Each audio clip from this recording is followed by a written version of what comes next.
بسم الله الرحمن الرحيم بناوي خداي بخشندو مهربان حميم تنزيل الكتاب من الله العزيز الحكيم چەند پیتێک لە سەرەتای هەندێ لە سوورەتەکانی قورئاندا هاتوون ژمارەیان 14 پیتە نیوەی کۆی پیتەکانی زمانی عەرەبین بۆ سەلماندنی ئیعجاز و مەزنی و گرنگی قورئان کە لە توانای هیچ کەسدا نییە بەو پیتانە کتێبێکی ئاوا بێوێنە دابنێت بەڕادەیەک هەتا ئەگەر هەموو گرۆی ئادەمیزاد و جن کۆ ببنەوە بۆ ئەو مەبەستە بێگومان ناتوانن هەروەها چەندەها نهێنی تریشی تێدایە زاناکان لە هەندێکی دواون هەندێکیشیان وتویانە هەر خدا خۆی زانایە بەنهێنی ئەو پیتانە ئەم قورئانە لەلایەن خدای باڵا دەست و داناوە هاتۆتە خوارەوە إن في السماوات والأرض لآيات للمؤمنين بەڕاستی لە ئاسمانەکان و زەویدا بەڵگە و نیشانەی زۆر هەن دەربارەی گەورەی و دەسەڵاتی پەروەردگار بۆ کەسانێک کە بڕوادارن وفي خلقكم وما يبث من دابة آيات لقوم يوقنون هەروەها لە دروستکردنی ئێوەدا لە ئەندامەکانی لەشتاندا لە قۆناغەکانی گەورەبوونتاندا لە جیاوازی نێرومێتاندا هەتا دوایی هەروەها لەو هەموو زیندەوەرە جۆرا و جۆرانەی کە لەسەر زەوی و ژێر زەوی و ناو ئاودا هەن و بڵاویان دەکاتەوە لە چوارپێ و باڵندەکان لە خشۆک و شەشپێکان لە گیاندارانی هەمە جۆر لە قەبارە و ڕەنگ و شێوازدا لە دەوریان لە خزمەتکردنی ئادەمیزاددا هەموو ئەوانە بەڵگە و نیشانەن لەسەر دەسەڵاتی خوددا بۆ کەسانێک کە دڵنیان و باوەڕی دامەزراویان هەیە واختلاف الليل والنهار وما أنزل الله من السماء من رزق فأحيا به الأرض بعد موتها وتصريف الرياح آيات لقوم يعقلون هەروەها لە جیاوازی شەو و ڕۆژدا لەو ڕزق و ڕۆزیەی کە لە ئاسمانەوە خوددا باراندوێتی وەک باران و تیشتی خۆر و گازەکان و هەتا دوایی کە سەرچاوەی گەشەکردن و پێگەیشتنی ڕوەک و هەموو زیندەوەرانە بەهۆیەوە زەوی زیندوو کردەوە دوای وشک بوون و مردنی هەروەها لە هاتوچۆ و گۆڕان و جوڵەی هەوادا لە هەر هەموو ئەوانەدا بەڵگە و نیشانەی زۆر هەن بۆ کەسانێک عەقڵ و بیر و هۆشیان دەخەنە کار تلك آيات الله نتلوها عليك بالحق فبأي حديث بعد الله وآياته يؤمنون أي محمد ئەوانە بەڵگە و نیشانەی دەسەڵاتەکانی خوددان دەیخوێنینەوە بەسەر تۆدا سەر تاپای حەق و ڕاستەقینەیە جا دوای خوددا و فەرمانەکانی بە چ گوتار و باسێکی تر باوەڕ دەکەن و ئیمان دەهێنن ويل لكل أفاك أثيم هاوار و قوربەسەری و ڕەنجەڕۆیی تەنها بۆ هەموو ئەو کەسانەی کە زۆر درۆزن و بوختانچی و تاوانبارن يسمع آيات الله تتلى عليه ثم يصر مستكبرا كأن لم يسمعها فبشره بعذاب أليم هەیانە گوێ دەگرێت بۆ ئاەتەکانی خوددا کاتێک بەسەریدا دەخوێندرێتەوە لەوە دوا سوور دەبێت لەسەر بێباوەڕی و خۆی بەزل دەزانێت هەروەک نەیبیست بێت جا موژدەی سزا و ئازارێکی بە ئێش بدە بەو جۆرە کەسانە وإذا علم من آياتنا شيئا اتخذها هزوا أولئك لهم عذاب مهين کاتێک شتێک لە ئاەت و فەرمانەکانی ئێمەی پێ بگات و بیزانێت ئەوە دەیکاتە هۆی گاڵتە و گەمەجار ئەوانە سزای خەجاڵەت و ئاوەر و شەرمەزاری چاوەڕێیانە هەر لەم دنیادا من ورائهم جهنم ولا يغني عنهم ما كسبوا شيئا ولا ما اتخذوا من دون الله أولياء ولهم عذاب عظيم لقيامتيجدا دۆزەخ بە دوایانەوەیە و لێی قوتار نابن هەرچیەکیان کردبوو فریایان ناکەوێت لە ماڵ و هێز و دەسەڵات هەموو ئەوانەشی کە لە جیاتی خوددا کردوبیان بە پاڵپشتی خۆیان جا سزایەکی زۆر گەورە و سامناک بۆیان ئامادەیە. هذا هدى والذين كفروا بآيات ربهم لهم عذاب من رجز أليم. ئەم قورئانە ڕێنمووی بەخشە بەرچاو ڕوونکەرەوەیە ڕێنیشاندەرە ئەوانەشی کە باوەڕیان نەبوو بە ئایەت و فەرمودەکانی پەروەردگاریان سزایەکی زۆر سەخت و بە ئێش چاوەڕێیانە. الله الذي سخر لكم البحر لتجري الفلك فيه بأمره ولتبتغوا من فضله ولعلكم تشكرون. خدا ئەو زاتەیە کە دەریای بۆ ڕام کردوون تا کەشتی بە فەرمانی ئەو هات و چۆی پیادا بکات تا بچن بەدەم بەخشش و بەهرەکانیەوە و دەستان کەوێت لە بازرگانی و ڕاوە ماسی و دەرهێنانی گەوهەری مرواری و هەتا دوایی بۆ ئەوەی سوپاسگوزاری خدا بکەن. وسخر لكم ما في السماوات وما في الأرض جميعا منه إن في ذلك لآيات لقوم يتفكرون. هەرچی لە ئاسمانەکان و زەویدا هەیە بۆ ئێوەی ڕامهێناوە بۆ خزمەتگوزاری ئێوە فەراهەمی هێناوە هەمووشی تێکڕا بەخششن لەلایەن ئەو زاتەوە بەڕاستی لەو بەخشش و دیاردانەدا بەڵگە و نیشانەی زۆر هەن بۆ کەسانێک کە بیر بکەنەوە و تێفکرن. قل للذين آمنوا يغفروا للذين لا يرجون أيام الله ليجزي قوما بما كانوا يكسبون. ئەی پێغەمبەر بڵێ بەوانەی کە ئیمانیان هێناوە چاوپۆشی بکەن لەوانەی بەتەمای ڕۆژە سەختەکان نین کە خوددا پێشی دەهێنێت بۆ لێپرسینەوەیان تا پاداشتی قەومی نالەبار بداتەوە بە گوێرە و کار و کردەوەیەی کە ئەنجامی دەدەن. من عمل صالحا فلنفسه ومن أساء فعليها ثم إلى ربكم ترجعون. هەر کەسێک کار و کردەوەی چاچی ئەنجام دابێت ئەوە سوود و قازانجەکەی بۆ خۆیەتی هەروەها ئەوەشی کار و کردەوەی خراپی کردبێت ئەویش لەسەر خۆی دەکەوێت لەوە دواش بۆ لای پەروەردگارتان دەبرێنەوە. ولقد آتينا بني إسرائيل الكتاب والحكم والنبوة ورزقناهم من الطيبات وفضلناهم على العالمين. سوێن بە خوددا بێگومان ئێمە تەوراتمان بەخشی بنەوەی ئیسرائیل هاوڕێ لەگەڵ دەسەڵاتداری بۆ چارەسەرکردنی کێشەی خەڵکی لەگەڵ پێغەمبەرەتیشدا لە چەندەها ڕزق و ڕۆزی چاک و پاچیش بەهرەوەرمان کردن زیادە ڕێزیشماندان بەسەر هەموو خەڵکی سەردەمی خۆیاندا. وآتيناهم بينات من الأمر فما اختلفوا إلا من بعد ما جاءهم العلم بغيا بينهم إن ربك يقضي بينهم يوم القيامة فيما كانوا فيه يختلفون. هەروەها ئێمە چارەسەری هەموو کارێکی گرنگمان بۆ ڕوونکردنەوە و پێمان بەخشین دەربارەی عەقیدە و شەریعەت و حەڵاڵ و حەرام جان ناکۆچی و دووبەرەچیان لە نێواندا بەرپا نەبوو مەگەر دوای ئەوەی کە هەموو شت ڕوون بۆەوە و زانستیان بۆ هات ئەوەش بەهۆی ستەم و ناکۆچی و حەسوودی نێوان خۆیانەوە. بەڕاستی پەروەردگاری تۆ ئەی موحەممەد لە ڕۆژی قیامەتدا داوەری دەکات لە نێوانیاندا دەربارەی ئەو شتانەی کە ناکۆچیان لەسەری هەیە و ڕای جیاوازیان هەیە دەربارەی. ثم جعلناك على شريعة من الأمر فاتبعها ولا تتبع أهواء الذين لا يعلمون.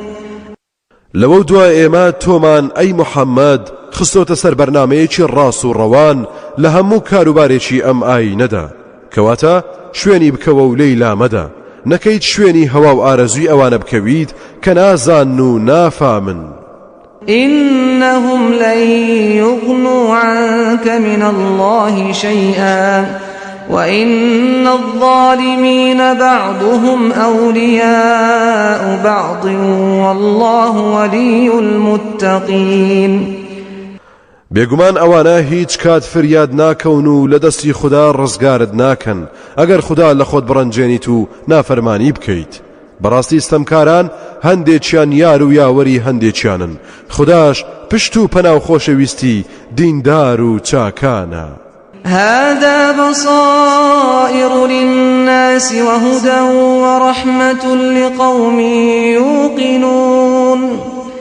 ئەم قورئان و بەرنامەیە چەندەها چاوڕۆش نییە بۆ خەڵکی و هیدایەت و ڕێنمووی و ڕەحمەتە بۆ قەوم و کەسانێک کە باوەڕ بهێن و پێی دڵنیا و ئارام ببن. أم حسب الذين اجترحوا السيئات أن نجعلهم كالذين آمنوا وعملوا الصالحات سواء محياهم ومماتهم ساء ما يحكمون. ئایا ئەوانەی کە گوناه و تاوانەکانیان ئەنجام داوە وایان زانیوە هەر وەک ئەوانە حسابیان بۆ دەکەین کە ئیمانیان هێناوە و کار و کردەوە چاکەکانیان ئەنجام داوە؟ ژیانی دنیا و مردن و دوای مردنیان وەک یەک دەبێت؟ ئای کە بڕیاری خراپ بڕیار دەدەن. وخلق الله السماوات والأرض بالحق ولتجزى كل نفس بما كسبت وهم لا يظلمون. خدا ئاسمانەکان و زەوی لەسەر بنەمای حەق و ڕاستی داناوە بۆ ئەوەی سەرنجام پاداشتی هەموو کەسێک بە گوێرەی کار و کردەوەکانی بداتەوە و هیچ جۆرەستەمێکیشیان لێ ناکرێت. أفرأيت من اتخذ إلهه هواه وأضله الله على علم وختم على سمعه وقلبه وجعل على بصره غشاوة فمن يهديه من بعد الله أفلا تذكرون. هەواڵم بدەرێ ئایا ئەو کەسەی کە ویست و ئارەزوی خۆی کردوتە خودای خۆی بەهۆی ئەوە بە خوداش گومڕای کردووە کە زانیوێتی شایانی ئەوەیە لانجامی بەدهەڵوێسی خۆیدا و مۆری ناوە بە دەستگای بیستن و دڵ و دەرونیدا و پەردەشی هێناوە بەسەر چاو و دەستگای بینینیدا. جایتر چێ هەیە جگەل لە خوددا هیدایەت و ڕێنمووی بکات؟ ئایا بیر ناکەنەوە و ئامۆژگاری وەرناگرن؟ وقالوا ما هي إلا حياتنا الدنيا نموت ونحيا وما يهلكنا إلا الدهر وما لهم بذلك من علم إن هم إلا يظنون. خدا نەناسان دەیانوت ژیان تەنها ئەم ژیانی دنیایەیە، دەمرین و دەژین بەنۆرە، هەر ڕۆژگار و زەمانە کاریگەرن تیاماندا و دەمان مرێن و هیچی تر. جا ئەوانە وە نەبێت لەسەر بنچینەی هیچ جۆرە زانست و زانیاریەک ئەوە بڵێن، بەڵکو تەنها پشت بە گومان و دوو دڵی دەبەستن. وإذا تتلى عليهم آياتنا بينات ما كان حجتهم إلا أن قالوا ائتوا بآبائنا إن كنتم صادقين. کاتێکیش ئاەتەکانی قورئانی ئێمەیان بەسەردا بخوێندرێتەوە کە بەڵگەی زۆر بەهێز و ڕوونی تێدایە لەسەر زیندوو بوونەوە هەموو بەڵگەیەکیان هاتوتە سەر ئەوەی کە دەڵێن دەباشە با و باپیرانی مردومان بۆ زیندوو بکەنەوە ئەگەر ڕاز دەکەن. شانی باسە کە حەزرەتی عیسا ئەو کارێ بۆ خەڵکی ئەنجامدا بەویستی خوددا کەچی وتراوە ئەمە سحر و جادووە. قل الله يحييكم ثم يميتكم ثم يجمعكم إلى يوم القيامة لا ريب فيه ولكن أكثر الناس لا يعلمون. أي پێغەمبەر پێیان بڵێ ئەو شتانە بەدەست ئێمە نییە، ئەوە هەر خودایە ژیانتان پێدەبەخشێت و پاشان دەتان مرێنێت و دوای ئەوە کۆتان دەکاتەوە لە ڕۆژی قیامەتدا کە هیچ گومانی تیادا نییە، بەڵام زۆربەی خەڵکی ئەمە نازانن. ولله ملك السماوات والأرض ويوم تقوم الساعة يومئذ يخسر المبطلون. هر خدا خاوەنی ئاسمانەکان و زەویە، ئەو ڕۆژەی کە قیامەت پێش دێت هەرەو ڕۆژە هەرچی بەتاڵ پەرست و ناحەق پەرستانە لە زەرەرمەندیەکی زۆر گەورەدا دەبن. وترى كل أمة جاثية كل أمة تدعى إلى كتابها اليوم تجزون ما كنتم تعملون. ئەو ڕۆژە دەبینیت هەموو خەڵکی بە چۆکدا هاتوون و لەسەر ئەژنۆ و پەنجەکانیان ئامادەن، هەرکەس چاوەڕێی بانگکردنە بۆ لێپرسینەوە، ئامادەیە دەست بەجێ ڕاپەڕێت و ڕابکات بۆ بەردەم دادگای پڕ لە دادی پەروەردگار. هەر قەوم و هۆزێک بانگ دەکرێت بۆ لای ئەو کتێبەی کە بۆی ڕەوانە کراوە، یاخود بانگ دەکرێت بۆ لای نامەی کردەوەکانی. ئەوسا پێیان دەوترێت ئەمڕۆ ئیتر پاداشتی ئەو کار و کردەوانەی کە دەتان کرد دەدرێتەوە. هذا كتابنا ينطق عليكم بالحق إنا كنا نستنسخ ما كنتم تعملون. ئەمە ئیتر نامەی کردەوەکانتانە کە تۆمارمان کردووە لەسەرتان، خۆی گۆیایە قسە دەکات و حەق بێژە. دیارە کردەوەکانمان تۆمار کراوە لەسەر دەستگای زۆر پێشکەوتوو، چونکە بەڕاستی ئێمە کاتی خۆی ئەوەی ئێوە دەتان کرد لەبەرمان دەگرتەوە. فأما الذين آمنوا وعملوا الصالحات فيدخلهم ربهم في رحمته ذلك هو الفوز المبين. جاو کاتە ئەوانەی باوەڕیان هێناوە و کار و کردەوە چاکەکانیان ئەنجام داوە، ئەوە پەروەردگاریان دایان خاتە ژێر سایەی ڕەحمەت و میهرەبانی خۆیەوە، تەنها ئەوە سەرکەوتن و سەرفرازیەکی ئاشکرایە. وأما الذين كفروا أفلم تكن آياتي تتلى عليكم فاستكبرتم وكنتم قوما مجرمين. بەڵام ئەوانەی کە بێبڕوە و کافر بوون پێیان دەوترێت باشە ئێوە ئاەتەکانی منتان بەسەردا نەدەخوێنرایەوە، کەچی خۆتان بە گەورە و زل دەزانی بەڕاستی ئێوە هۆزێکی تاوانبار و تاوانکار بوون. وإذا قيل إن وعد الله حق والساعة لا ريب فيها قلتم ما ندري ما الساعة إن نظن إلا ظنا وما نحن بمستيقنين. کاتێکیش بۆ وترایە بێگومان بەڵێنی خوددا ڕاستە و ڕۆژی قیامەت هەردێت و گومانی تیادا نیە، ئێوە لە وەڵامدا دەتانوت ئێمە هەر نازانین ڕۆژی قیامەت چییە، ئێمە هەرگومان دەبین و دڵنیا نین. وبدا لهم سيئات ما عملوا وحاق بهم ما كانوا به يستهزئون. ئەو کاتە لە قیامەتدا ئەو کار و کردەوە ناشرینانە کە کردویانە بۆیان دەردەکەوێت و ئاشکرا دەبێت، ئەوەشی کە گاڵتەیان پێدەکرد و بڕوایان پێی نەبوو کە سزا و ئازاری دۆزەخە لە هەموو لایەکەوە دەوریان دەدات و ڕێگەی ڕزگاریان لێ دەبڕێت. وقيل اليوم ننساكم كما نسيتم لقاء يومكم هذا ومأواكم النار وما لكم من ناصرين. پێیان دەوترێت لەمڕۆ بەدواوە ئیتر ئێوە فرامۆش دەکەین و پشتگوێتان دەخەین، هەروەکو چۆن ئێوە بڕوابوونتان بەم ڕۆژە فرامۆش کرد. شوێنی نیشتەجێ و حەوانەوەشتان ناو ئاگری دۆزەخە، کەسیشتان دەست ناکەوێت پشتیوانی و پشتگیریتان لێ بکات. ذلكم بأنكم اتخذتم آيات الله هزوا وغرتكم الحياة الدنيا فاليوم لا يخرجون منها ولا هم يستعتبون. ئەم سەرنجامەش بۆیە یەخەی پێگرتن، چونکە بەڕاستی کاتی خۆی گاڵتەتان بە ئایەت و فەرمانەکانی خوددا دەهات، ژیانی دنیاش غەڕا و گومڕای کردبوون. ئەمڕۆ ئیتر ڕزگاربوونیان ئەستەمە لەو ئاگری دۆزەخە لێی دەرناهێنرێن، داوایەوەشیان لێ ناکرێت خوددا لە خۆیان ڕازی بکەن. فلله الحمد رب السماوات ورب الأرض رب العالمين. جا هەر لە بۆ خوددایە سوپاس و ستایش کە پەروەردگاری ئاسمانەکانە، پەروەردگاری زەویشە، پەروەردگاری هەموو جیهانیان. وله الكبرياء في السماوات والأرض وهو العزيز الحكيم هەرچی گەورەی و شکۆمەندی هەیە لە ئاسمانەکان و زەویدا هەر شایستەی ئەوە بەڕاستی ئەو زاتە باڵا دەست و دانایە